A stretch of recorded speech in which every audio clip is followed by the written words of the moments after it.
अवैसी के भाई और इमाम के सरबराह असदुद्दीन अवैसी ने ट्वीट करते हुए खुशी का इजहार किया और अकबर के हक में दुआ करने वाले और सपोर्ट करने वाले सभी हजरात का उन्होंने शुक्रिया अदा किया।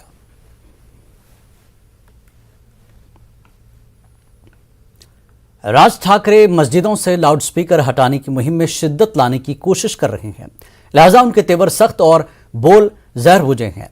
एमएनएस सरबराह ने 3 मई तक मस्जिदों से लाउडस्पीकर हटाने की डेडलाइन दे दी।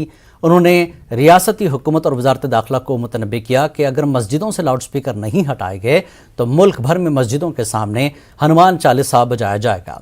नई तवानाई से शनाख्त की सियासत कर रहे राज ठाकरे ने कहा कि बच्चों और बुजुर्गों को लाउडस्पीकर से तकलीफ नहीं होनी चाहिए। उन्होंने कहा कि मुसलमानों को इबादत करनी है तो वो घर में करें, नमाज के लिए रास्ते और फुटपाथ क्यों चाहिए।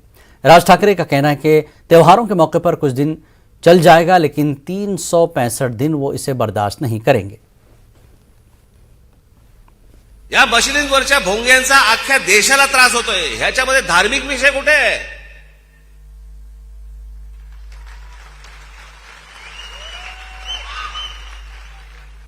तुम्हाला जो काही नमाज पडायचा आहे, तुम्हाला जी काय अजान द्यायची घरामध्ये द्या।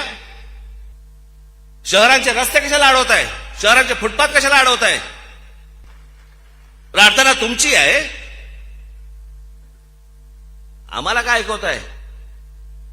आणि जर सांगून जर समजा तुम्हाला समजत नसेल की हे भोंगे खाली उतरवा, तुम्ही आम्हाला विनाकारण त्रास देऊ नका, हे जर नीट सांगून समजत नसेल तर तुमच्या मशिदीच्या बाहेर